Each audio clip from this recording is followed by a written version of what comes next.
I'm here with Danny in my car, focusing on the road. He can look at you. I can look at you now because I'm at a red light. 2 cameras. We've got 3 cameras, actually. I don't even know what is this. Is that audio or is that a camera? It's going to get my whole car. Oh, wow. I got didn't realize a messy back seat and stuff right now, but whatever. I'm a mom, so it's allowed. Danny's here in town. Full disclosure, it's like December 10th is when we're recording this.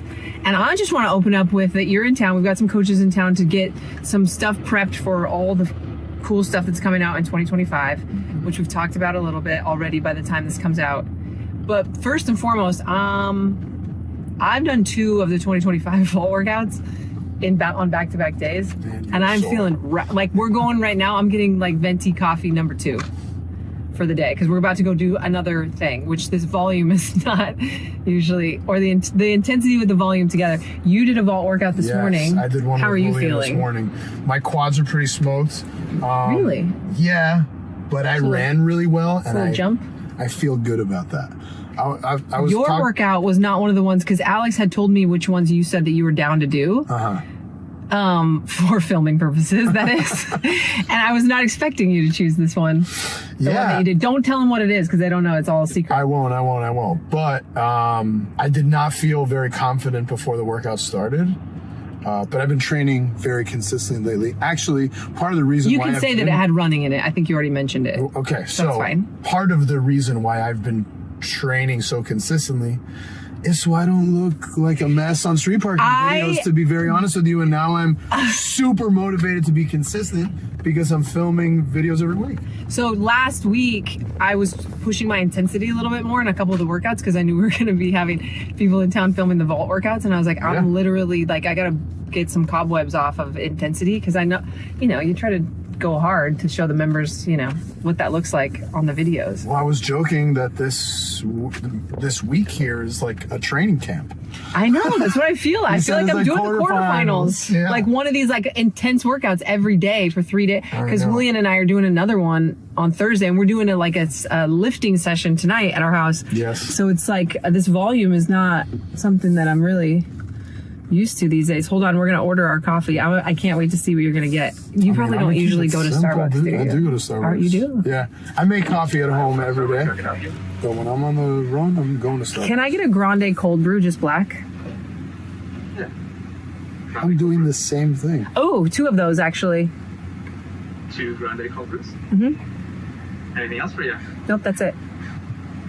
That'll be 10:33. Okay. If I wasn't going to work out more, I would maybe add heavy cream, and that's it. Yeah, maybe a little bit. I like the office, the staff, they do the cold foams, like I like my coffee to taste like coffee. Me too. And I'm not with the sugar thing.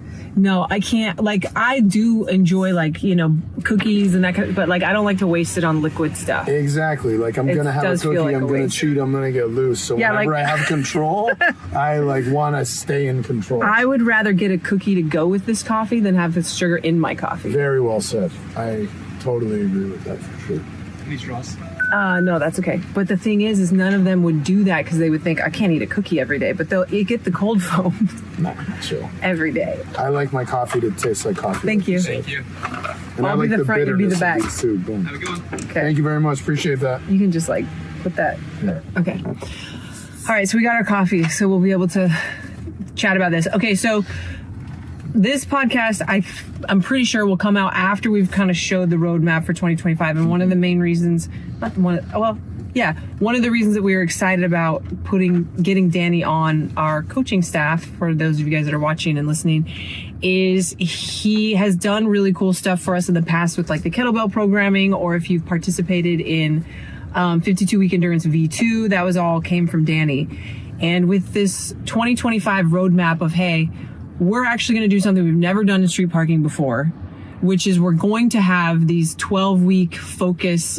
We just had a meeting where they were at what's the difference between a focus and a cycle? And we were just I think we just looked at each other and we're like, they're just words. Yeah. So we're going to have these 12-week periods, focus periods, where the idea is that we're delivering in a more strategic way than we have typically with street parking, a well-rounded fitness. And I, when I was looking at it, I kind of narrowed that down to, and when we're talking fitness, we're not talking a strategic approach to go compete in CrossFit.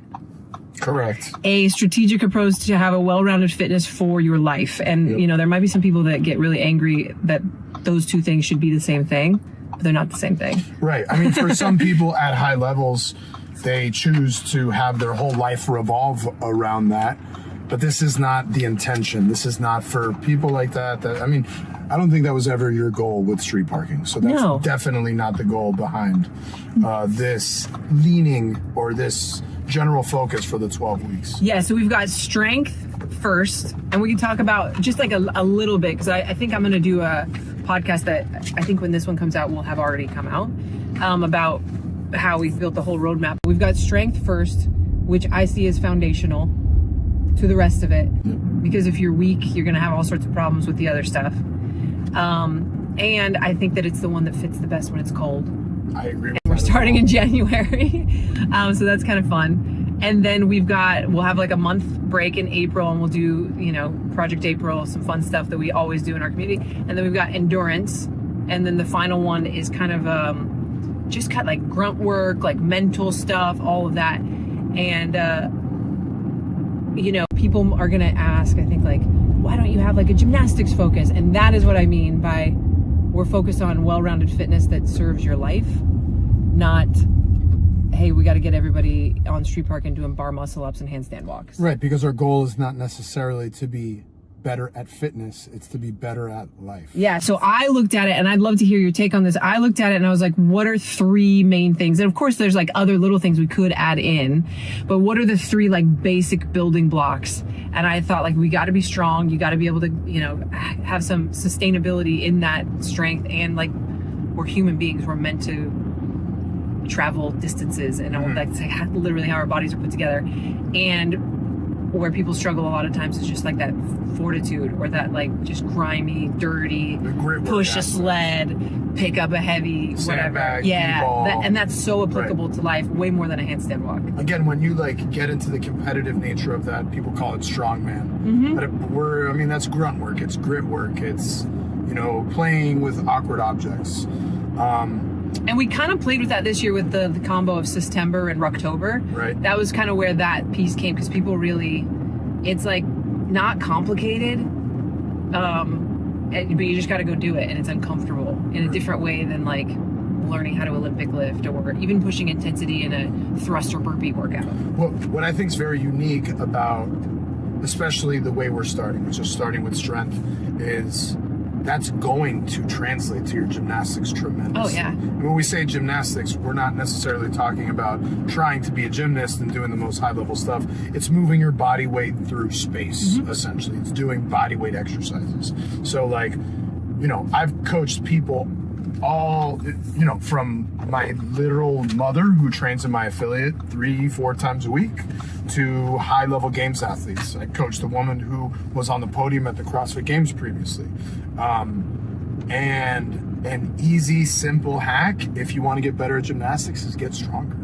You want to get better at handstand push-ups? Especially grab the dumbbells. Yes, absolutely. Put the barbell away for a minute. Yeah, the unilateral aspect of dumbbells is going to make you such a strong presser. And if you're talking about any handstand variation, whether that's, tiger push-ups or feet elevated push-ups, push-ups in general, handstand walking, handstand holds, handstand push-ups, any variations of those things, it's just a pressing exercise. Okay, so so the idea is for 2025, well-rounded, more structure to it than we've seen in street parking before, fitness.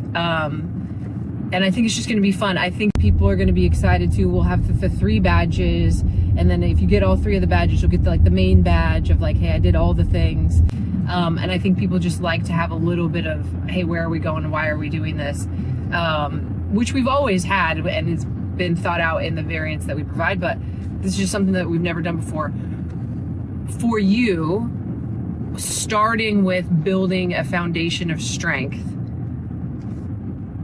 how does that, because a lot of people are scared to strength train for various reasons. They're scared that they're going to get injured.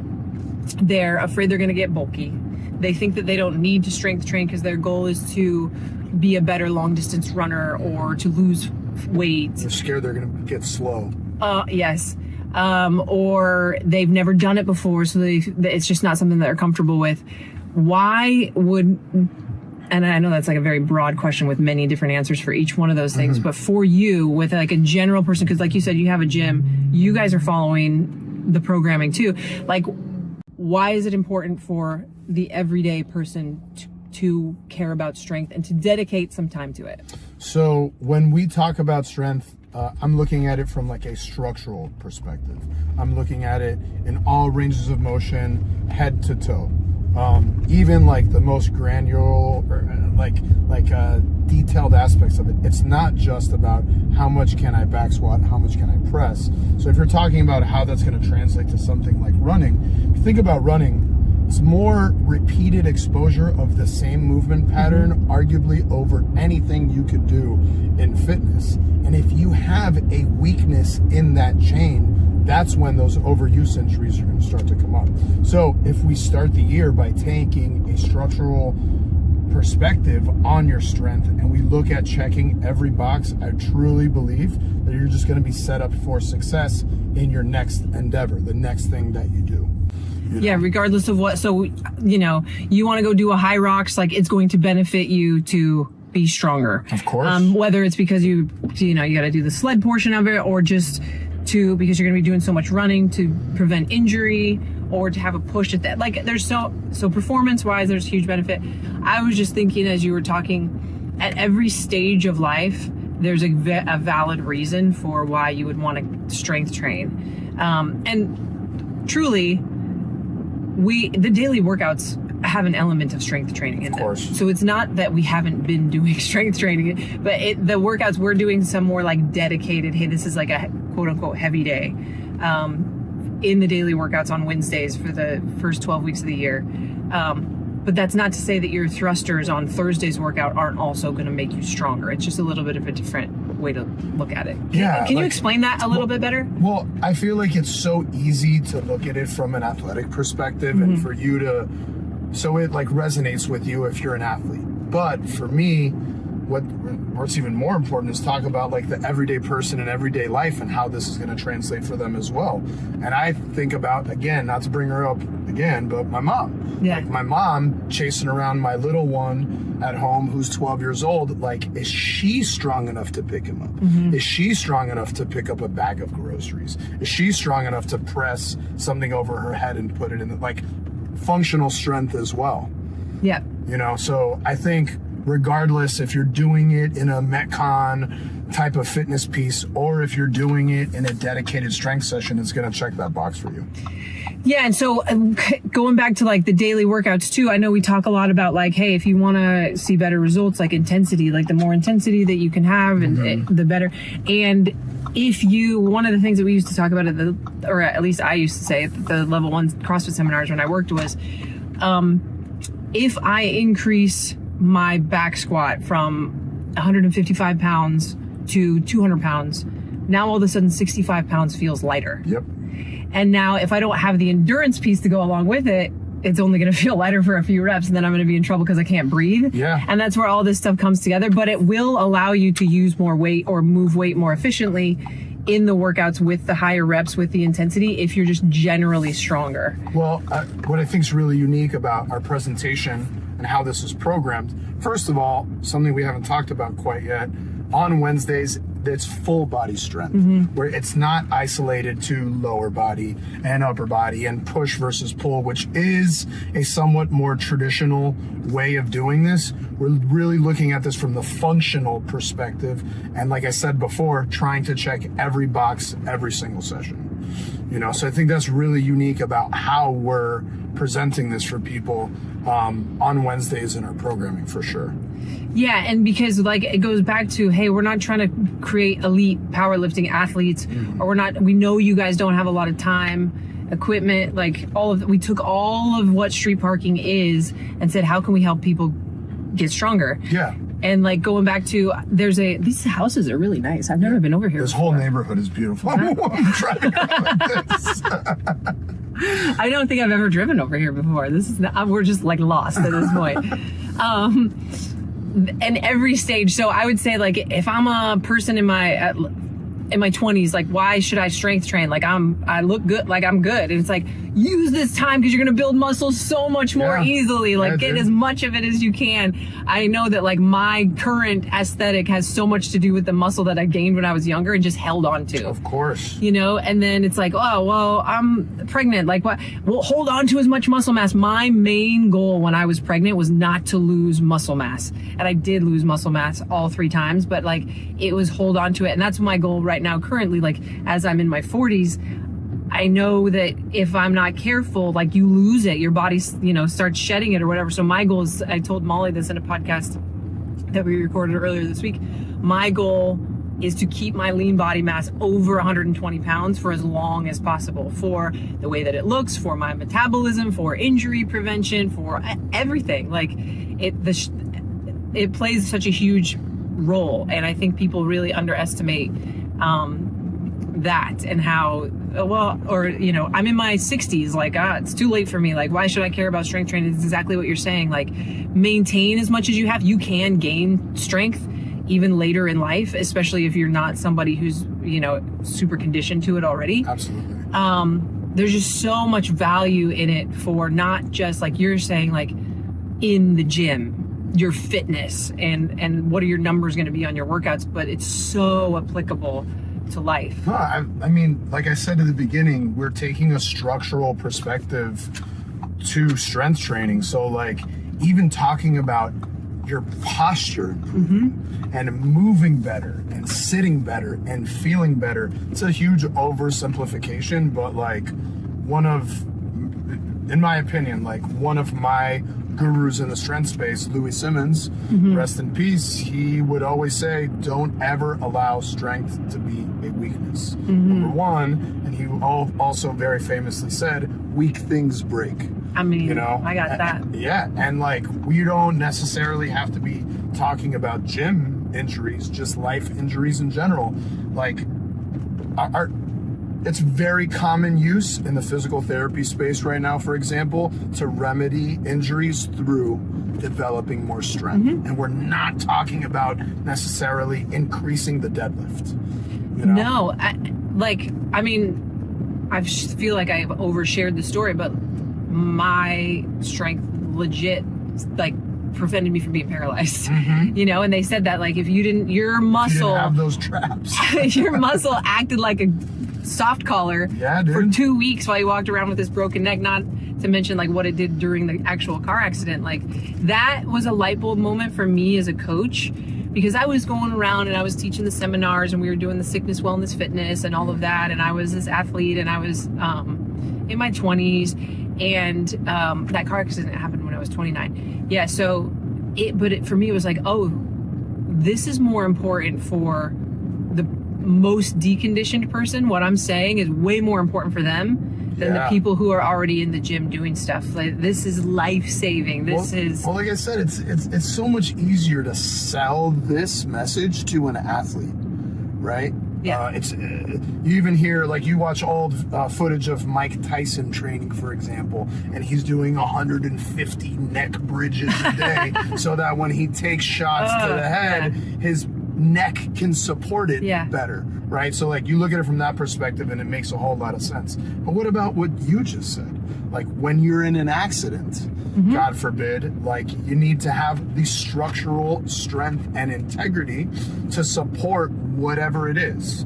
You know, whether I'm talking about getting hit on the field or whether I'm talking about getting hit in my car, you know, which is something that's unavoidable and could happen to anybody, is a very real thing. You know, so I keep going back to it. Structural is huge. The stronger the structure is, the better it's going to move, especially when you do it from this perspective of a very good full body balance. One of the things I feel like has snuck back in, actually, I was talking about Front or back? your back. Sorry. I was talking about this with Molly the other day too, and I'd love to hear your take on this before I ask you, like, what does strength training look like and what can it look like? I feel, because you've been doing this type of training, you got involved in CrossFit around the same time as me.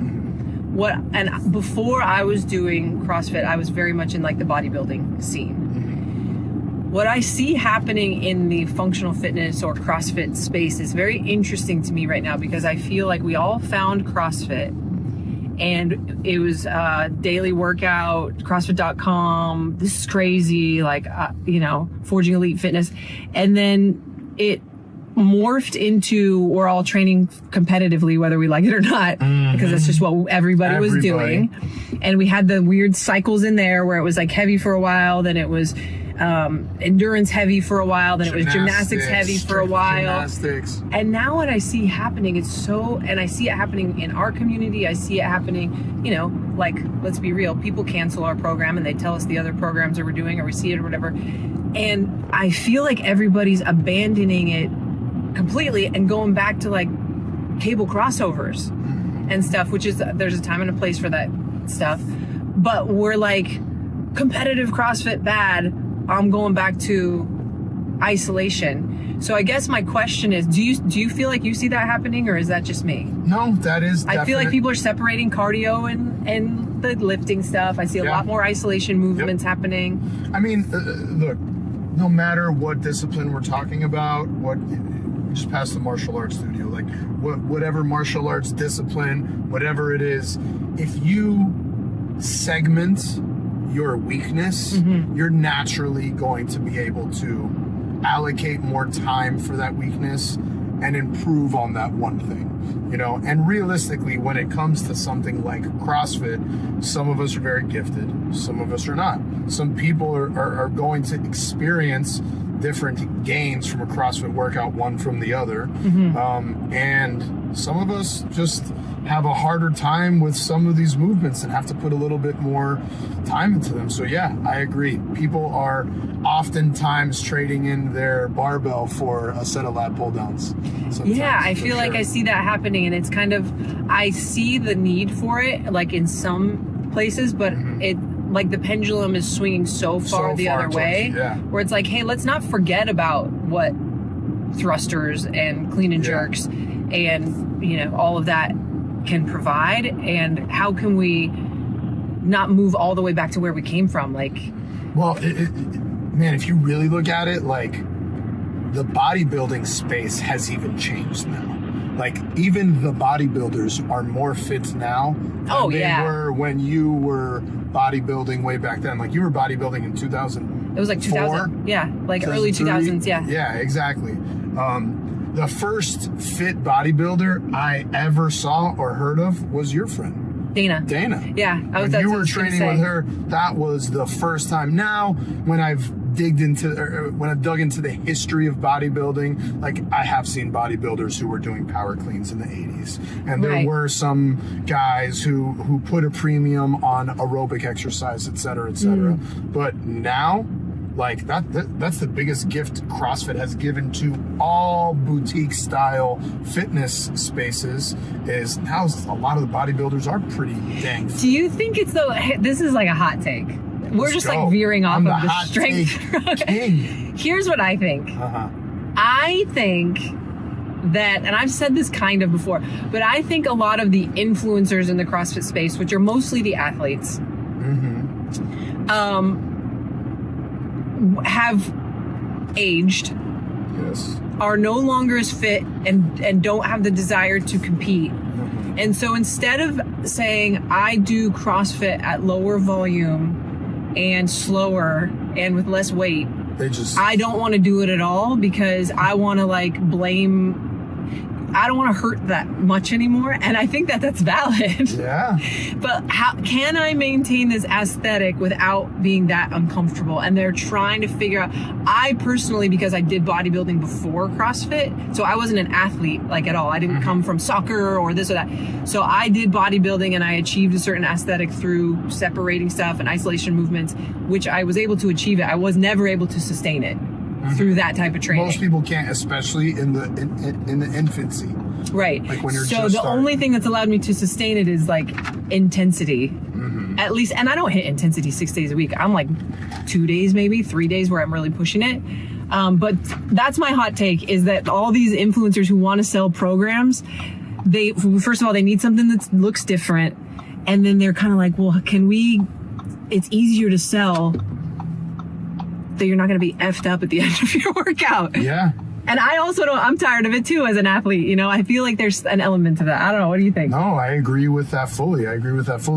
There's nothing that does it to me quite like the intensity. Sometimes it's the scariest aspect of going in and having to train. I mean, I'll use like all these vault workouts, for example. Like, it's not the movements that are scary to me. It's the level of intensity. Because the more you know, the more you know. Yeah. You know, when you don't know, we were talking about it today in that meeting, like somebody who has a very low level of adaptation to a certain exercise, like a deadlift, for example. How many times have you heard someone in your field say, I deadlifted my PR today for 21:59? You're like, oh, that's not your PR, but good job, John. I just said a 10. It was a PR. Right. For my 1 rep, yeah. But man, once you really become better trained and you know what it's going to feel like, you know what the recovery is going to be like, and it's definitely scary.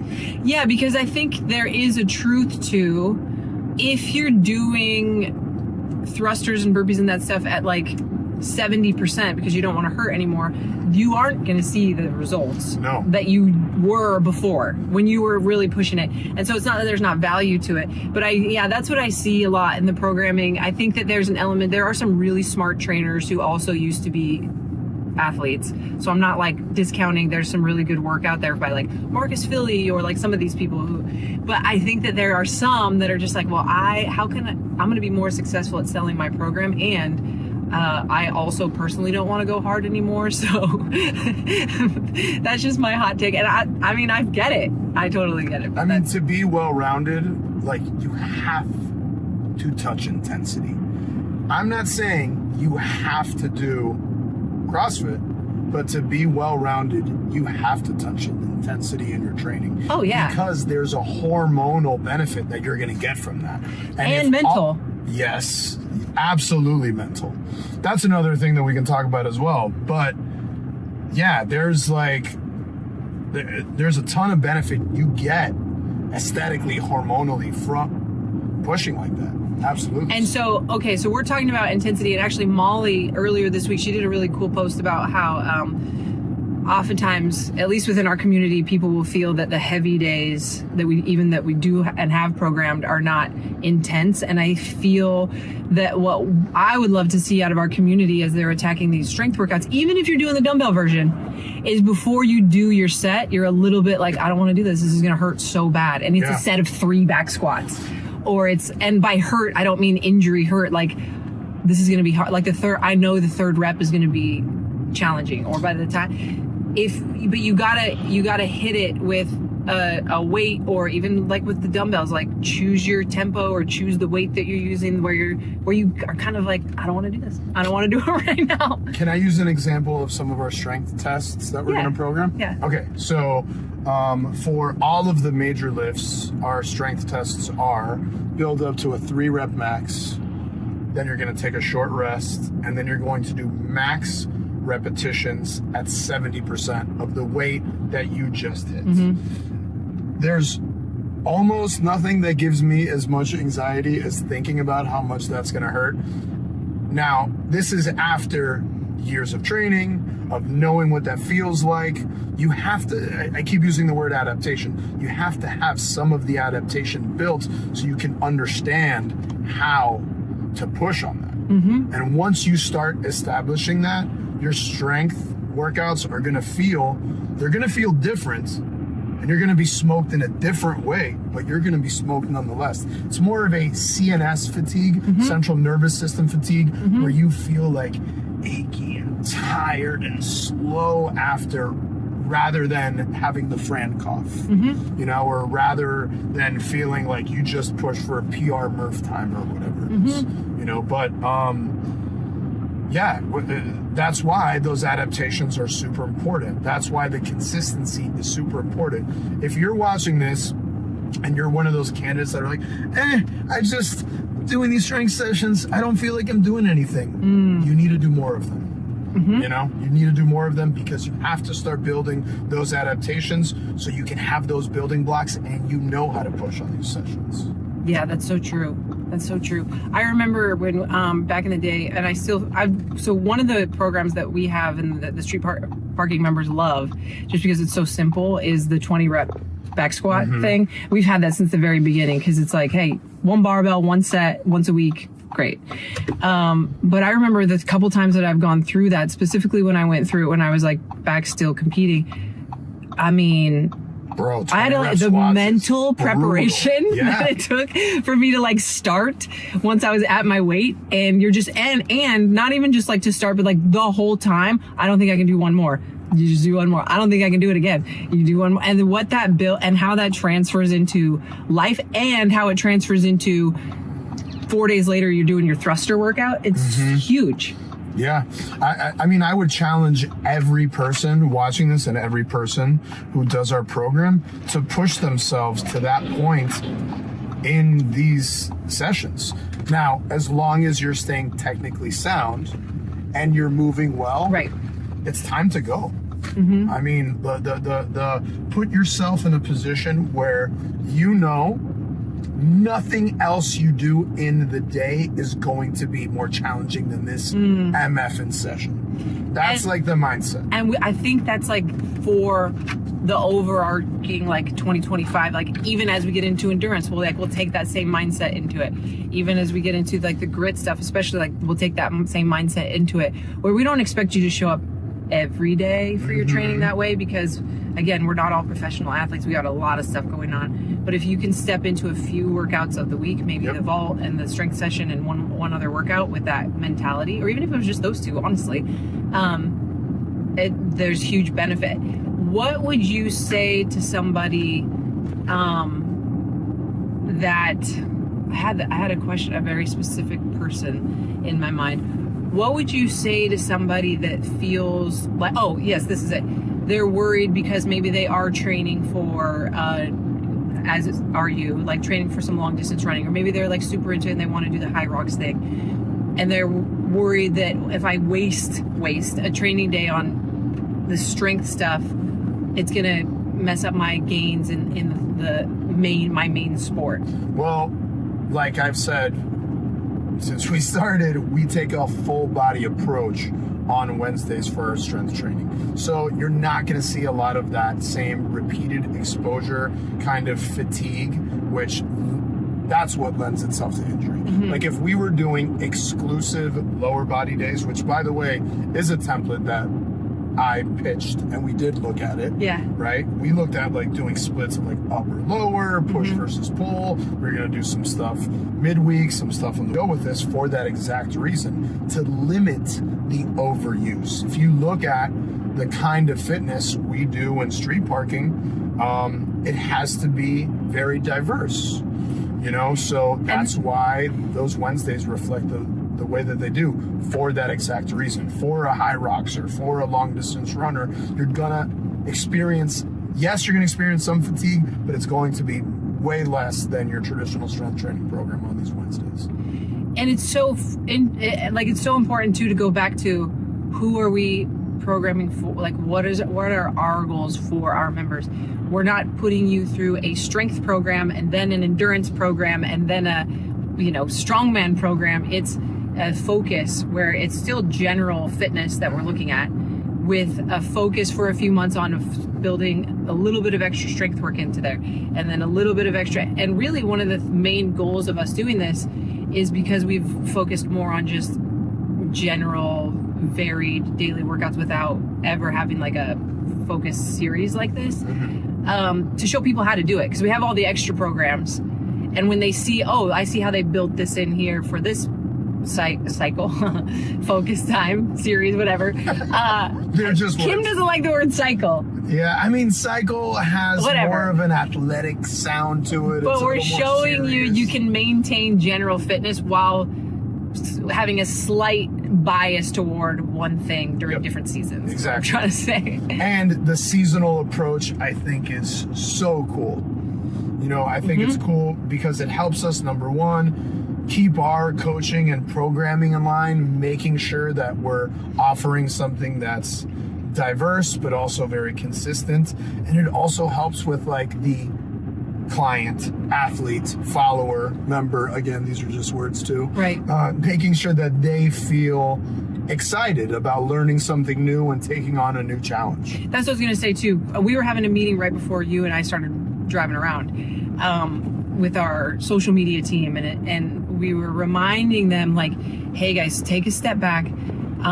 Everything that we say, everything that we do, from the community stuff to the recipes to the workouts to this focus thing to the vault to the, you know, what challenges, all ties back to consistency. And I used strength as an example, and I was like, how does this strength focus help people with consistency? Number one, if we're less prone to injury because we're stronger, we're going to be able to be more consistent all the time. Number two, like you're saying, it's fun. And it's just like, hey, I get to focus on this thing, and it's kind of like a novelty for a little bit, and that's cool. But we're doing it with like the different equipment and all of that. So it really does come down to building that consistency for like a lifetime of maintaining your fitness. Not we're training for this one specific date or thing. What would you say to people who are maybe like, I don't like strength training. Like the workouts are boring because I like to be messed up at the end of and I know we kind of already hit like you're not doing them correctly, but how do you in your gym like motivate, or do you not? Because I think that's an okay thing too. We're okay with saying, then don't do them. Skip Wednesday, find a sandbag workout and do that. We're telling you what the benefits are, and we believe that, and we would love to see you take part of that. But also, we're not here to like sell you on it. So, to be honest, when you're asking me the question and I'm doing mental gymnastics thinking about that, and then you say, do you not? I kind of don't. Like, so for me, right, like, and this is a pretty hot take, especially in the CrossFit world. For me, athlete and client is not the same. You know, now, forever in the level one, I mean, they still talk about, what is it, athletes differ by kind, not degree, by degree, not kind, whatever that is. For me, it's totally different. The way I coach my athlete, okay, is not the same way I speak to my mother. The way I motivate my athlete, the way I tell my athlete what to do, we're not negotiating. No, you know, the conversation. Yes, that's how I coach. That's why you're coming to me for that level of care and for that kind of coaching. You trust my experience, my judgment, my education, et cetera, et cetera. You're coming to me for this. This is what I'm going to tell you to do. That's not the conversation I have with my clients. Right. And if I have clients that are being very resistant, and I feel like if I'm too pushy with them, that I'm going to lose them, the juice is not worth the squeeze. Right. And I don't want to lose them. So I'll come up with some strategies to try to convince them to do some of the strength work. I'll change the barbell for dumbbells. I will change the dumbbells for kettlebells. I'll have them do carries with D-balls and sandbags instead of this or that. I'll try to gamify it, change it a little bit. You know, strength is also not just squatting, pressing, that's what I was and going to ask. Like, what is strength training? I mean, strength training is... It is carrying a heavy D-ball. It or holding absolutely it. is. And by the way, you're going to see that in the program, which is what I wanted to say at some point, and I lost my train of thought. But in our program, in these strength training sessions, I have some days that you're doing a static D-ball hold, that you're doing a front-loaded stationary lunge, that you're doing some of these things, because the way that I would define strength is you are moving an object through space. The same way I would define gymnastics is moving your body through space. It's resistance training, even band training. And some of the accessory stuff, you've got like a lot of those kinds of Yeah. Any kind of resistance training is strength training. So, I mean, like, can you build a sophisticated great strength program with just a pair of bands? I guess it would be challenging, but yeah, it can definitely. Especially if you're deconditioned, like you're going to see. Or you're rehabbing from injuries? Right. Absolutely. So one of the things that we should hit on is Does strength training need to be a linear progression? No, it does not. It does not. I mean, I will talk about the godfather of strength once again, Louis Simmons. I met Louis Simmons. Did you ever meet him? Absolutely. He like A did few the thing times. where like you put your hand on his tummy. Did he do that to you? Yeah, no, but I know, You know what you're that he talking does that. Yeah. I met him in Ohio twice, Okay. and then he came to teach 2 seminars in Miami. Such a character. Huge character. His nose like starts bleeding randomly and stuff. Yeah, he is. Well, he that. was Was. probably led to why he died. Potentially. Poor guy. Okay, but yeah, he was But, amazing. the conjugate program, Westside Barbell, is inherently anti-linear program, and they developed these. Now that's changed a little bit in raw powerlifting spaces, et cetera, but for the time and for a very long time, he developed the strongest people ever known to man. Well, and if you don't know about that system, which I'm assuming most people don't, it wasn't always heavy. Like there was a lot of speed work at light weights and stuff like that too. Yes, so like I don't want to get too much in the weeds talking about his program because it's but very complicated. I think it's that people think of strength training. It's got to be 1s, 3s, and 5s. Nope. With a barbell, and so that's kind of where there are so many takes on how to get strong and what strength training looks like. So in Louis' method and it was a method to specialize the 3 major exercises, which is the deadlift, the squat, and the bench press. He would have 2 maximal effort days per week where you max out. I think, I followed this for a little bit. 1 lower, 1 upper, and then 2 speed days a week where you're trying to move something that's 60% of your 1 rep max as fast as you can. There was no linear progression in Westside Barbell training at all. Now, when you were going to peak for a meet and really specialize, there would be some elements. Because you got to know your numbers that you're going to. You have to know your numbers, Right. and there has to be some specificity. So there was some element of linear periodization leading up to competing, but besides that, it was the anti-linear program, and that's why it was the best strength training program for CrossFitters for a time. I mean, it is literally the CrossFit version of strength training. Would you say that not entirely for sure? Because I did some of that training when he was like big in the CrossFit space. What was He was that, like teaching the 2009, CrossFit powerlifting. 2010? Right? From 2009, yeah. No, until later, I think maybe 12, 11 or 12. But he rolled up in like Jesse 2009. Burdick, Jesse Yeah. Burdick and Mark Bell did it after Because I him. remember that's when I was doing it. It was when I was still in Utah. That's how I know. Yeah, there's that picture of you squatting with chains. Oh, yeah. Yeah.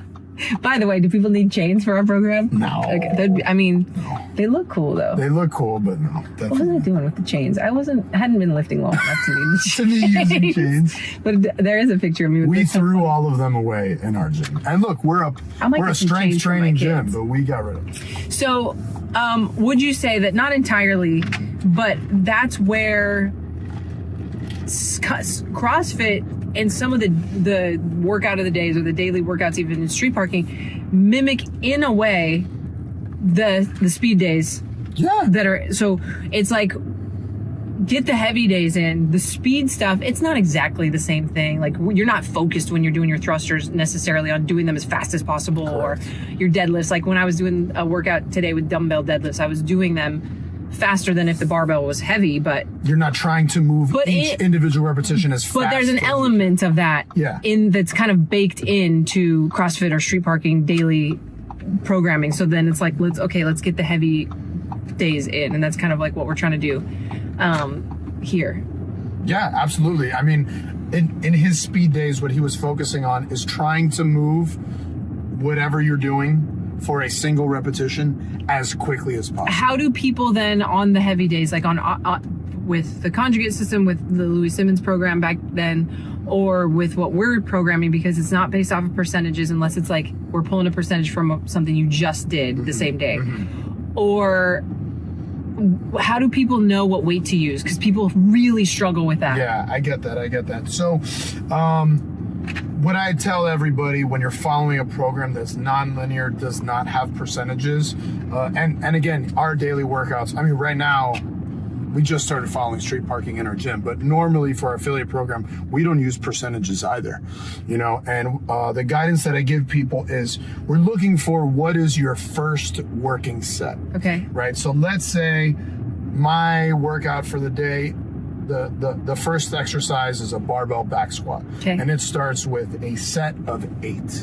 What I'm going to do, I'm going to first do my general warm-up. I'm going to do my dead bugs and my bird dogs. I'm going to make sure my hips are firing, my glutes are firing. I'm going to put a band around my knees. I'm going to do some squats, right? Then I'm going to grab a barbell. I'm going to do some empty barbell squats. And what I'm going to focus on is I'll probably do something in the range of 4s to 5s. And I'm going to start with empty bar. Then I'm going to put one set of plates on, and I'm going to do 4s to 5s, and I'm going to keep increasing. I'm going to keep increasing. I'm going to keep increasing until I find my first working set. Maybe it takes me 3 sets to get there. Maybe it takes me 8 sets to get there. And some days are different for me than others. Like Yes. some days I can jump from the empty barbell to 95 pounds. Yep. And other days I'm like, no, I got to hit like 65 at least in between because I'm sore or I'm like maybe been sitting all day Yep. or whatever. So there's no like templated perfect thing to do. I mean, regardless if we're talking about a games athlete or somebody who's just trying to be as fit as they can for their family and for their own personalized goals, the best version of yourself is going to be that person who is intuitive and who can be in tune with how they feel, where their head is at, and what their goal is for the day. You know, so like if you have the time and you're feeling it, maybe you jump there really quick and you take big jumps and you're feeling really confident. Maybe if you're feeling like trash, it takes you 10 sets to get there, and that's fine. So what we're focusing on is getting to your first working set. For people that are newer too, I would say, and I'd love to hear like what you think about this. I would say don't let it take a couple weeks and touch the like if it's been a long time since you've like for me, I remember I told you when we started testing these workouts, I haven't squatted heavy. I would deadlift heavy. I'm a little bit more comfortable deadlifting heavy these days than I am squatting heavy because there's not as much like technique involved, honestly. But like allow yourself to take a couple weeks for you to figure out what that is before you're like, I should have gone heavier. Like once you're 3-4 weeks into it, your nervous system's gonna come back to if you've done it before. If you've never done it before, if this is like your first time attempting to strength train in this way, same thing, like week to week, it's don't assume that what you used for your back squat on week 2, for example, is what you're going to want to use on week 4, because those adaptations, especially for people who haven't done this much, happen really quickly, fast. Which is another reason why percentages are not great for a less conditioned population. Absolutely. Yeah, I definitely agree with that. Going back to like that warm up, look for that first working set. Again, if I'm doing those 8s, right, I hit that 8 and I go, okay, that's my first set. Maybe there's 4 sets of 8. So then I take the prescribed rest period. I do my second set of 8. If that first set was challenging, I'll repeat the next set or I'll go up. Then what if on my third set, I was like, oh, set 2 was tough. I'll keep that same weight again. And then maybe I'll go up on the last set. It's about putting yourself in a position where you are working against the resistance. The other thing that I don't love percentages for, especially because we're an online program, we don't get to watch people move, and because most of our athletes are not doing this type of training regularly enough, is prescribing a percentage can hold people back because they could potentially go heavier, or it could increase the risk of injury because you feel like you have to use. Absolutely. Like if my 80% is 180 pounds and that's what I'm supposed to use 80% today, but I'm freaking trashed, I'll still use 180 pounds. Like as an athlete who follows directions, like I'm going to use exactly what I was, but maybe that's not appropriate for me today. And 165 feels heavy. I mean, dude, there's so many reasons. Like, man, if I'm your coach, like, I'm sitting at my house in Miami on a Sunday programming everything for you.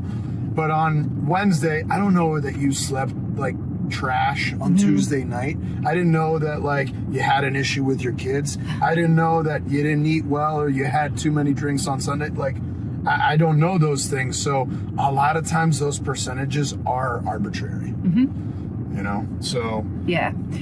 this is not, even for like an extremely conditioned population, this is my favorite method to building and adapting strength. Yeah, I've done a few linear programs. Like, I don't even know where we are right now. Which is like how murder movies start. Which is like a lot of the Pacific Northwest. It's like you're 2 streets away from being in like Stuck in the back of that finding guy's cabin. the Goonies cave. I don't even know what I was doing. Oh, I've done some linear stuff. See, there's a Sasquatch thing right there, and skeletons. Wow, that is sketchy looking. Skeletons. We're not that far from my house, which is interesting. Yeah, I've done some linear stuff, but even when our team was training like at NorCal, we would just like go whatever felt heavy for the day, and we would just kind of do it. Like we were very unstructured when it came to our lifting, and I haven't really done a lot of structured lifting. I would say the last time I did a program like that, and I could be misremembering, was probably like 11 years ago. I haven't done a program like that since I was personally competing in the sport of powerlifting. Wow. If I'm not competing, there's no reason for me to follow percentages. And the only real reason for that even is, like you said, like to know your numbers on meet day. You have to know what it's going to be. Yeah, and like I've hit big career squats, and there's no reason for me to follow arbitrary percentages now if I'm not competing. It just doesn't make sense. Again, I go back to that intuition, and I think like if I'm gonna talk about like building the perfect athlete, the most ideal athlete, it's gonna be somebody who has a very high athlete IQ, you know? And again, they know their body. Yeah, and who wakes up in the morning and is like, today feels like an RP7. You know, like that's the most ideal scenario and the most ideal athletic IQ I think you can have. Yeah, and I think getting out of your mind that maybe your 80% is 180 pounds and you were only able to do it at 165. Like, I feel like people get in their mind, well, then I'm not going to see any benefit from this unless I hit the weight that I thought I was going to hit, or the weight that I should be able to hit. And they think that it's like 165 pounds, you're still you're at the very least maintaining the strength that you've got. Yes. At that point, which is a huge. It's resistance training. Yeah. Yes. You know, I think another aspect of our program that I'm really proud of is it's all encompassing. So again, we've talked about the full body. I've talked about that 100 times. We've talked about the structural approach 100 times, but we also take a strength and strength endurance focus on these sessions as well, where we are going to still be pushing some volume. Not everything is heavy. We definitely have some, especially the optional accessory movements and exercises. We have some super high rep range accessories that we're doing. So again, it serves more of the population, because I also recognize not every single person needs to increase the squat, needs to increase the deadlift. We do have some folks who are plenty strong, but really need to focus a lot on their strength endurance. What's the difference between strength and strength endurance? So for strength, I'm talking about more like your 1 rep max, or your top end strength, your ability to move an object for a singular or very low repetitions, as well, and as heavy as maximally as you can. And strength endurance is in the lesser rep range, in the higher rep range, lesser intensity, your ability to move consistently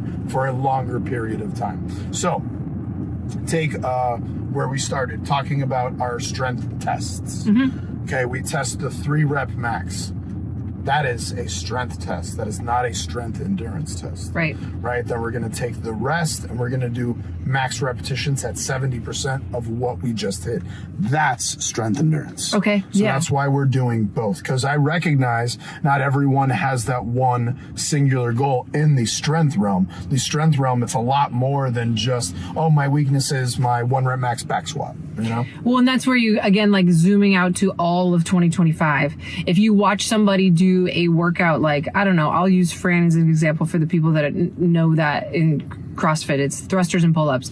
You watch somebody do it, and let's say they get a 4-minute, 5-minute time, whatever, decent time. You can see what was it that prevented them from going faster. And it's not, even, let's say you had 3 people and they all did it in 5 minutes. One person could be like, oh, their strength endurance, the 95 pounds is what got them. The next person, and so it's like a strength training program would help this person. Yes. You look at the next person, like, this person couldn't freaking breathe. Like, the weight was fine. They can pull themselves up. They can do this, but they were breaking because their heart was about to explode. And then you watch the next person and you're like, this person had both of those things, but mentally they didn't want to hurt that bad. And that's where, like, the grit, and that's like a perfect illustration of, we want to develop all 3 things and spend 2025 developing all 3 things, because there are ceilings that you will hit if you're lacking in these areas. Yes. So that's cool. Segue from the strength endurance thing is we've got a dumbbell version of all these workouts, which we haven't really talked about yet. And it is very challenging to, adapt. To train like strength, classic strength, where you're thinking of single reps and that with dumbbells. But zooming out and saying, what's our goal for people in this? How, if I'm like, well, I don't even want to do this. Like, yeah, they have a dumbbell version, but it's pointless. Like, I can't go as heavy. You know, how did we use the dumbbell version? How did we develop it? And how is it going to benefit somebody so that they don't feel like FOMO from the barbell version? So I think there's a couple things that we can touch base on in regards to the dumbbell version. First of all, we put a lot of thought into. We're in a school zone now, by the way. We're completely stuck. There's just like school bus after school bus. I didn't even know there was that many people in this state. Well, and the funny thing is there's like, the houses are all like 3 acres apart. So it's like, where are all these kids going to go? I know, this is wild. I've never seen so many school buses roll out of a school at once. So we put a lot of thought into the dumbbell versions because, I mean, that was mentally a challenge at first, because, you know, we talk about developing raw strength. The easiest way is going to be with a barbell, of course. You know, so we put a great deal amount of thought into it. And it's not just, today we're doing 3s in the back squat, so we're going to do 3s in a goblet squat. No, that does not work. So we've used some strategies like tempo. We've used strategies like increasing range of motion. So like on deadlifts, doing deficit deadlifts with tempo. We've used some strategies like raising the heel on certain squatting exercises to elicit more growth in the quads, et cetera, et cetera. So it's not just like a scale down. We're not just saying, oh, we're doing this exercise, here's the simplest way to do it with dumbbells. We're actually increasing the intensity in some ways on the dumbbell variation of the strength. Because we've had a dumbbell strength program for a while. I think we introduced that like maybe 3 years ago. And the tempo stuff, the way that mentally and physically it feels is so uncomfortable in a different way. Because the other thing we didn't want to do is just like high reps with like we already do that in the daily workout. That's why I didn't want to do that, because that's like the first thing someone's going to do. Oh, well, let's just have them do sets of 20 with dumbbells. Yeah, we already do that. You're going to get that on the rest of the week. So we had to be very like you're saying, strategic about it and use some of the same things that we have used from our dumbbell strength programming in the past. But we were just talking in a meeting before we started this podcast because we had our whole team in there to help the people that are not coaches understand how you can get stronger, how that makes you stronger, how it applies to movement.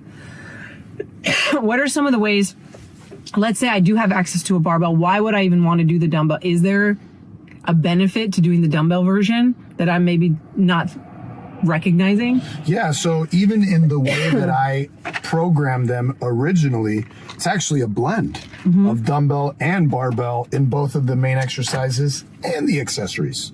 So I think what's cool is you can cross-reference both. You can say, oh, I'm going to do part 1 of the barbell version, part 2 of dumbbells, and then I'm going to do the optional accessories and kind of bounce back and forth and look at all of them. To directly answer your question, is there an added benefit of using dumbbells over a barbell? Absolutely. So there's two that really stand out. Number one, it's the unilateral strength that you're going to develop having an object in both hands that's not especially in the controlled pressing one from stuff. the other, especially in the pressing stuff. Yeah. But I would even go further and say on stuff like Bulgarian split squats, holding two dumbbells is totally different world than holding one or holding a barbell in the back or front rack, you know? So having that control is huge. And then also the added range of motion is tremendous, especially on the pressing stuff. Yes. You can press dumbbells with a much greater, deeper range of motion than you can with a barbell. But the same even on squatting exercises. Like me personally, I can squat better and lower holding a kettlebell in the front rack position where my front rack is not limited versus a barbell. And so like I can squat proficiently, but I choose to use goblet squats. That is a staple in my programming because I can push the range of motion much better. That's what I was going to say.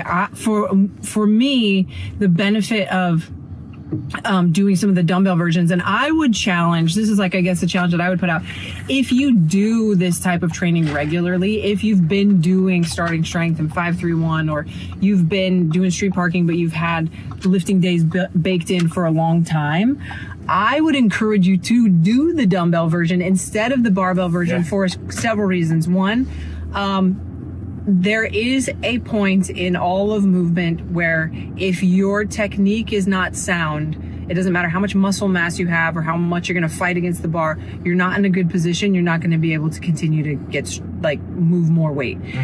Moving slowly in the tempo stuff allows you to really dial in your technique because you're going to be making these like little minor tweaks and changes on the way down, on the way up. Maybe there's a pause in the bottom where you really have to focus on that bottom position. There's such a huge benefit to moving slowly with these movements that will transfer to how you move with the barbell when you come back to it. So I would encourage people to do that if you haven't. And then it's just the tempo stuff. If you haven't ever done it before, I had never done it in my training at all before we developed the dumbbell strength program a few years ago. You really like the breathing because you kind of have to brace because it's heavy enough that you have to brace, but also your time under tension is very long with some of those sets. There's just some benefit that you don't get with a set of 3 on the back squat when it comes to learning where your body is in space that will transfer to how you move in daily workouts and how you move with heavy weight. So I would encourage at least playing around with some of the dumbbell. Maybe it's you don't do the whole workout like you're saying with the dumbbell version, but you do part 2 with the dumbbell version or whatever.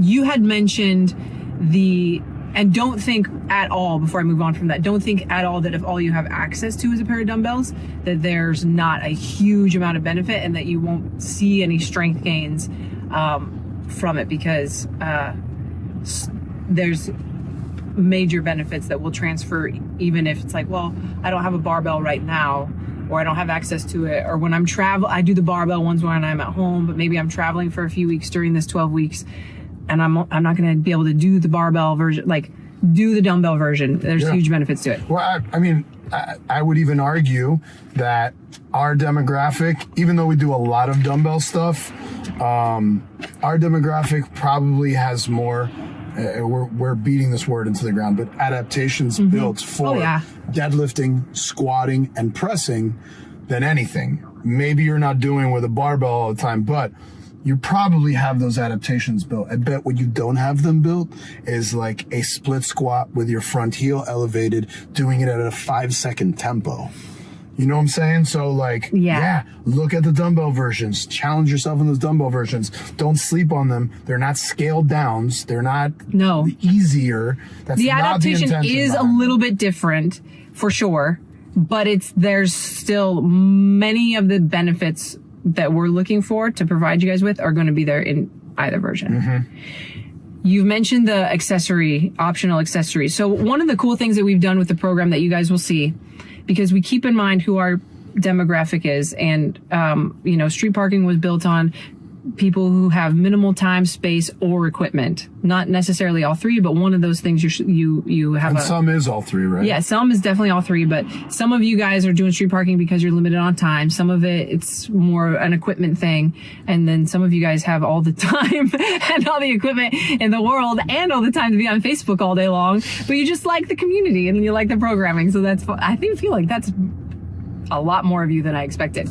But, so the workouts, strength training, one of the reasons that I have not done it as much in the past 8 years is because it can tend to take a lot longer than if I go in and do a 15-minute AMRAP. And the reason is because you need rest during strength training to elicit that response. Yeah, so how did we work with our community to deliver what street parking is known for, deliver what people want out of their membership with street parking and the programming, but still deliver strength training in a way that is actually going to deliver it?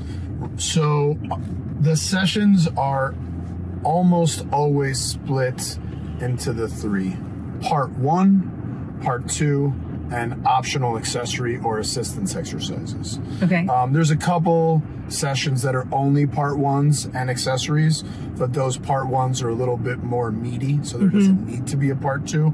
You can always guarantee that the main exercises of our session for that day are always going to be in part 1s. So, I mean, inherently, even with what we chose to call them, which is 1, 2, and the optional assistance or accessory exercises, they're built in by priority, right? So if I'm someone who has limited time, I'm going to focus on part 1s always.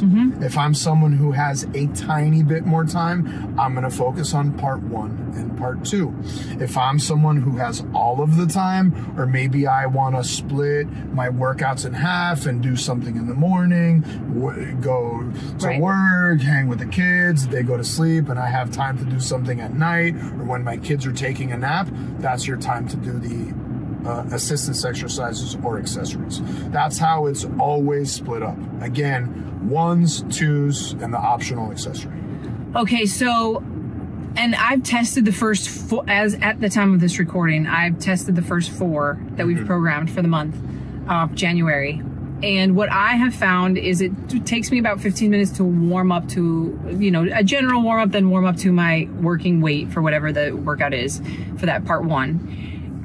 Each section that I've done takes me about 15 minutes. So kind of the way that it plays out, and this is not like it's not on a clock like we have the Power 30 program. It's not like that. But in general, you can expect that you take 15 minutes or so to warm up. Part 1's going to take you 15 minutes or so. If you do part 2, that's going to take you an additional 15 minutes. So you're at like 45 minutes. And then if you have more time, here's the question that I think this is really important. If I have 30 minutes, do I stand to benefit more from rushing through part 1 and not going as heavy as I could so that I can also do part 2? Or do I stand to benefit more from just doing part 1, but actually hitting it with the weight and the intensity? The second thing you said. Right? And I think what I can see people doing is like, I want to do all of it. And so I'm going to do part 1 lighter, or rush through it, or shorten the rest, or whatever, so that I can do all of it. What we want to encourage you guys is don't do that. If you're limited on time, put everything you have into part 1, let it take, a little bit longer to warm up to your working weight. Do the, follow the rest recommendations, add weight as you're going if you can't, like all of this stuff. Get as much out of that part 1. That will benefit you more than worrying about the volume, but kind of like jogging through all of it is the term that I use a lot. Yeah, well, look, another term that I've used a lot is like checking the box, right? It's our job, it's my job as a coach to make sure I'm checking the box for you to make sure that your fitness is well-rounded, right? Okay, but I don't want you as the athlete, client, member, or follower to be a box checking member, right? You're not just going through those things to press the check mark. I want you to train these elements with the intention that they're prescribed with, right? And that's not going to be just, I'm going to haul ass through this workout, shorten my rest period by a minute, and I'm going to do less reps and have less intention. Like, they're designed so you push in whatever realm I'm writing for you. You know? Well, and don't be a box checker. The idea is, if you do that, the workouts now are much more similar to the daily workouts. What we want is something that's as different from the dailies as possible, right? Which is, if you go in and you use a weight that's not that much different than you would use for the dailies, and like let's say you want to do the dumbbell version, and you like don't do the tempo because you don't have time, so you just do the reps, like you might as well have just done another daily workout. So again, it's not that there's no benefit to it, but these should feel different than the daily workouts. So absolutely. So doing just the part one but keeping the tempo or going as heavy as possible, is the training adaptation is different than the daily workouts, which is really the goal. Yeah. Otherwise, you might as well just pick another 15-minute AMRAP and do that. Because, you know, so that is my encouragement for you guys, is if you are somebody who's limited on time, don't psych yourself out and think, well, if I can't do all of it, I'm not going to do it. Or if I could do all of it, if I eliminate the rest and go a little bit lighter. Just focus on that part one. One set of 10 heavy back squats is gonna give, where you're really heavy, is gonna give you more benefit than going in and doing 3 sets of 20 at a weight that you do all the time. Absolutely. You know what I'm saying? So, and that's again one of the reasons that I love the 20 rep program, is because it is, well, until it gets heavy, it's I'm just turning around because we're almost done. No, you're good. You're good. Did I just? No, I just. You hit the brakes. You didn't hit anything. I was looking. Oh my gosh, that's gonna be a clip. Nellie's gonna use that as a clip. Like, did I just hit a dog or something? But yeah, make sure that you guys think of it as, the idea here is to approach this differently than the rest of the week. So none of the main exercises are built in with that much volume. Exactly. Right. So yeah. like, you should never really you're never going to have the opportunity to do what Miranda said unless you choose to do it that way. Mm-hmm. You know, like, they're all built in, so you are pushing some kind of intensity. And remember, intensity isn't always me breathing hard. Intensity when it comes to strength training is pushing maximally on whatever that is. It could be on a set of 10, could be on a set of 5. And it doesn't matter what the weight is, but you have to push yourself to that point. And again, inherently, the way it's programmed, you're not going to have the opportunity to use the same weight you would for 50 thrusters as you're going to for a set of 5 back squats, you know? What about, because I can see people doing this too, what would you say to somebody who's like, well, I just, I'm going to do the strength day and then the Metcon from the next day afterwards, instead of, so they don't want to miss, they don't want to have, people have FOMO, and we have a hard time getting people to take rest days. And so they're like, well, I rest on Thursday, but I don't want to miss Thursday's workout, so I'm going to do the Wednesday strength and then the Thursday Metcon. Do you find anything wrong with that? Who do you find something wrong with that for? Is it fine for everybody? What's your take on that? Because I can see that happening. Remember when I just said, like, don't be a box checker? Like, you don't have to freak out about, you didn't do this workout, so you have to go back and check that box just to get it done. I'm a big believer in effort. And if you're pushing on these workouts how they're written and how it's intended, you shouldn't physiologically have it in you to do a Metcon after these pieces. And also, I'll tell you, if you're, look at the intention behind doing a Metcon. Forget about the strength training conversation. Let's look at what your effort should look like in these aerobic pieces or anaerobic pieces, just like the higher intensity fitness type pieces that we have programmed for street parking.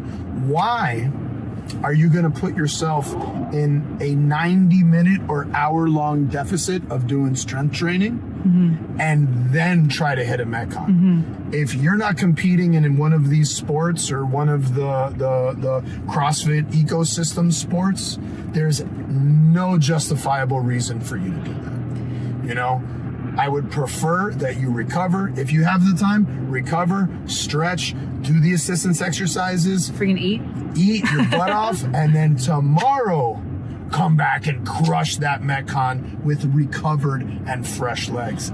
That's gonna make it more sustainable for you to spread your intensity throughout the week. So you're not putting yourself in a deficit on one day, putting yourself in a body bag and limping through the rest of the week. Right, because there's a mental aspect to it that I've talked about before, which is if I know, let's say the workout that we've programmed for Wednesday is heavy on like squatting and benching or something like that. And I know that the next day's workout is like box jumps and whatever, wall walks, okay? And so I'm gonna do the benching and the squatting, and then I'm gonna do the wall walk, box jump workout. You have to be like psychotic level of compartmentalizing capacity to not think about how you're about to be doing box jumps while you're doing the back squats. Correct. And hold back. Correct.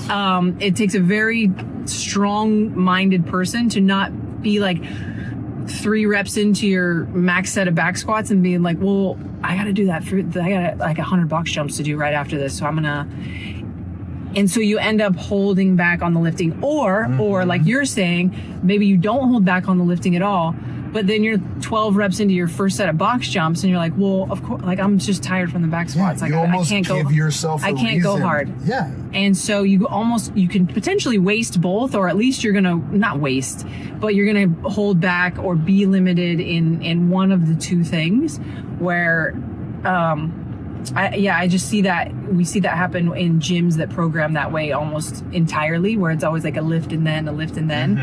And you end up rushing through one of the two things too, big time. Yeah. So again, it goes back to intention, right? And like, you're not going to hit that intention if you're trying to cram all that stuff. Like that's not what we're doing. That's like the mental side, but is there a recovery component? Like, does doing that, Kim was asking about people being scared to overtrain in our meeting. Is there a recovery component where am I going to actually, let's say I do hit the lifting with, I go as heavy as I can and I hit it with intensity, but I still want to do the box jump wall walk thing afterwards. Is it going to impact my adaptation, or is it more just a mental issue that I end up holding? Like, is there an impact on my strength gains if I'm like jumping in and doing a Metcon right after? Yes, absolutely. It can, depending on who you are, depending on what your goals are, it absolutely can. If you are pushing hard on one of our sessions and you choose to do something really high intensity as a finisher, and you should be recovering, absolutely. And this is like a blanket statement, but I see the demographic of people who want to do that are also the people that are trying to be very dialed in with their food, potentially, and will not increase their intake with their volume. So it's like, if you're going to do that, that goes back to when we were training for like competition, where you're doing like a high volume and it's intensity and it's heavy. And, even if you're putting everything you can into both parts of the workout, you're going to have to look at your nutrition if you want to actually get those strength gains and your recovery and your sleep and all of that to be able to sustain that. I mean, I would even add like putting on lean muscle mass there. Like, when you're putting yourself in a caloric deficit, whether it be because you're training more or you're eating less, no matter what, you're still in a caloric deficit. And when you're in a caloric deficit, you're not going to sustainably put on good, healthy, lean muscle mass over a consistent period of time. That's just what it comes down to. You're not going to recover as well. You're just not going to perform as well. So yes, I'm a really big advocate as your training intensifies and the volume increases, to increase calories as well. I mean, calories are just simply a unit of measurement. It's how you measure energy. So like, in order to be more sustainable and produce, you need to eat more. Look, since I've been training more, since I started working for street parking, I've been eating more calories, and my performance is better. My body composition is better. Why is my body composition better? Because I can push more. The more carbs that I eat, the more I can push on my runs. The more I push on my runs, the better I look. I will say this too, and we're like an hour and 20 minutes into this freaking podcast, so who knows who made it this long. Into the seminar. They can pull it for the social media, because I notice my body composition is like, I'm the leanest, I will say. I won't say I look the best, because that's, different people have different takes on how lean a female should be, but that's like a whole side conversation. That's like a whole can of worms, brother. But I am the leanest when I'm lifting heavy, consistently, because of the hormonal response that you're talking about, because it's now transferring to how the weight feels in the workout, so the intensity is going. When I'm lifting heavy, I run leaner, and that's counterintuitive to what everyone thinks is going to happen. Well, I mean, I would say you're probably putting on more lean mass. I think just saying leaner is can oversimplify for some people. I look but leaner, it's I should say. lean muscle mass that you're putting on your frame. And that's one of my biggest, obviously I have a lot of goals around being healthy for my kids and aging and all that, but you still want to look aesthetically, good, bro. yeah, and so we're in our 40s, dog. That's right. Come on, you just turned let's 40. go. Yeah, I just turned 40. What's up? So aesthetically, like the shape, even in your clothes or things like that, but then your metabolism, like maintaining lean mass or gaining lean mass, your metabolism runs higher. You run, hot. And then even now when I'm doing my endurance training or when I'm doing a daily workout, I'm burning more calories because I've got more muscle mass that's moving throughout all of that stuff. So I feel like that's something that we hadn't hit on in the first hour and 20 minutes is, well, what if I just want to look better and I don't care about any of this stuff? And, maybe I'm still too young to worry about what hip replacement surgery I'm going to need because I didn't strength train. There's a huge aesthetic component to gaining or maintaining or having lean mass. Absolutely. That comes not only from having more muscle mass, but the hormonal response and what that does to your metabolism and all of that stuff. So I've noticed that when I start lifting and nothing else really changes, even if it means that my lifting session takes away one of the high intensity sessions, I look leaner, or I present as leaner, and I have more, I look, for me, better. But yeah.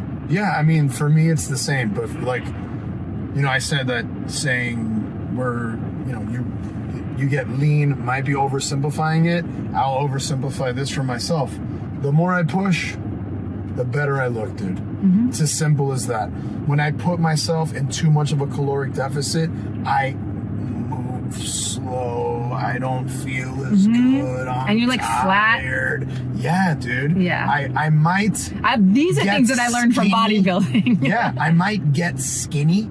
I might see the number on the scale decrease. Or like your pants feel looser. But I look crappy, dude. We'll look like we're in our 40s. Yeah.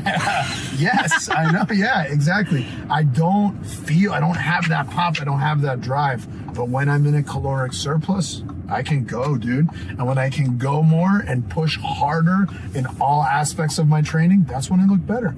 And that's the key for me, Yeah. All right. Well, we're now in my neighborhood. Have you seen that sign? It's should we show them? Yeah. Should we show them? Oh, look, now I'm going to hit someone. Can we do this? Okay. Let's do this. Can you see it? Tell me when to stop. Keep going. Keep going. Don't hit it. Now people are going to know where I live. Boom. Read it. Private community, no solicitors, no trespassing, and no street parking. And it's even capitalized. That's so wild. Yeah, dude. That's so wild. That's so funny. Little do they know, this is where all of the street parking happens. Okay, now I don't know if I can put this It's back. okay. We're done. Okay, we're done. First workout will be programmed on January 8th, but the testing starts the week before that. Optional testing for people if they want to get a benchmark from where they're starting, and then we can build some of that in at the end of the program too. We hope everybody's super pumped about it. Make sure that you hit us up on Facebook or wherever and ask your questions and share how it's going with us. But we put a lot of time and effort and energy into all of 2025, but specifically the Strength 12 Weeks Focus Cycle series. Yeah, I know all new things can be challenging for some folks, so use us. use coaching, comment on socials, communicate with us. If there's something that you're not understanding, some response we're looking for that you're having trouble eliciting, communicate with us so we can make sure that you're doing better. Cool. Cool? We're going to go do one of the sessions right now. Peace.